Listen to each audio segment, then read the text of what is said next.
शहर के किनारे एक पुराना खंडहर हो चुका हॉस्पिटल था जो लगभग 50 साल पहले बंद हो चुका था। लोग कहते थे कि इस हॉस्पिटल में रात के समय अजीब घटनाएं होती हैं।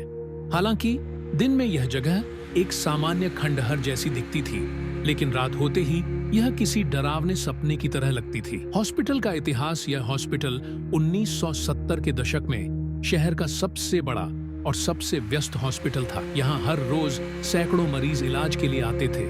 लेकिन एक दिन एक भयानक आग लगी जिसमें कई मरीज और डॉक्टर मारे गए। इस हादसे के बाद हॉस्पिटल को बंद कर दिया गया। लोग मानते थे कि जिन लोगों की मौत उस आग में हुई, उनकी आत्माएं अब भी वहां भटकती हैं। कहानी की शुरुआत होती है 3 दोस्तों, रोहित, अनिका और समीर से, जो भूत प्रेत की कहानियों में गहरी दिलचस्पी रखते थे। एक दिन उन्हें इस पुराने हॉस्पिटल के बारे में पता चला। दोस्तों ने इसे खुद जाकर देखने का फैसला किया। अगर सच में कुछ है तो इसे साबित करेंगे, रोहित ने कहा। अनिका ने डरते हुए कहा, मुझे नहीं लगता कि हमें वहां जाना चाहिए। लोग कहते हैं कि वहां जाने वाले कभी वापस नहीं लौटते। लेकिन समीर और रोहित के हौसले ने अनिका को भी मना लिया। तीनों ने रात को 12 बजे हॉस्पिटल जाने का प्लान बनाया। हॉस्पिटल के अंदर रात के समय जब चारों तरफ सन्नाटा था, तीनों अपने टॉर्च लेकर हॉस्पिटल पहुंचे। अंदर घुसते ही वहां की हवा में एक अजीब सी ठंडक थी। चारों तरफ जाले और टूटी फूटी दीवारें थीं। पहला कमरा एक ऑपरेशन थिएटर था। वहां एक पुराना ऑपरेशन टेबल था जिस पर अब भी सूखे खून के धब्बे दिख रहे थे। अचानक अनिका ने महसूस किया कि कोई उनकी तरफ देख रहा है।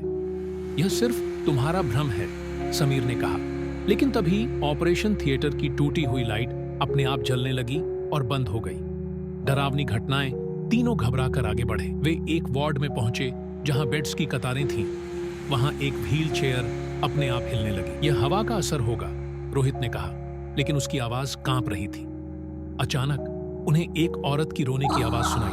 आवाज वार्ड के कोने से आ रही थी। समीर ने टॉर्च की रोशनी उस ओर डाली, लेकिन वहां कुछ भी नहीं था। जैसे ही वे आगे बढ़े, दरवाजे अपने आप बंद होने लगे। अब तीनों को यकीन हो गया था कि यहाँ कुछ गलत हो रहा है। सबसे डरावना पल, वे एक लंबे अंधेरे कॉरिडोर में पहुंचे। तभी अनिका को ऐसा लगा कि किसी ने उसके कंधे पर हाथ रखा। उसने मुड़कर देखा, लेकिन वहां कोई नहीं था।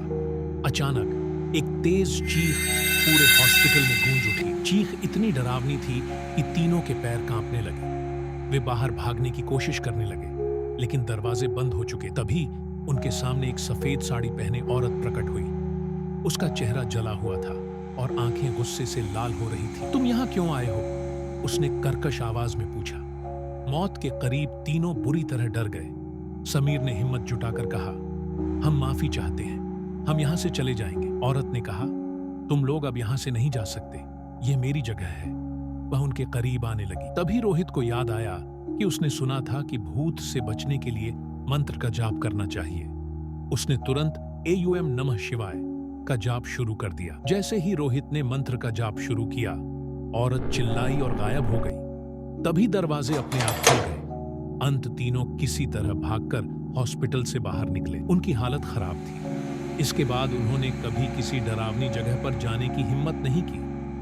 शहर के लोग आज भी उस हॉस्पिटल के बारे में बातें करते हैं। वे कहते हैं कि वहां अब भी आत्माएं भटकती हैं। अगर आप रात के समय वहां जाएं, तो शायद आप भी उस औरत से मिले। क्या आप उस हॉस्पिटल में जाने की हिम्मत करेंगे?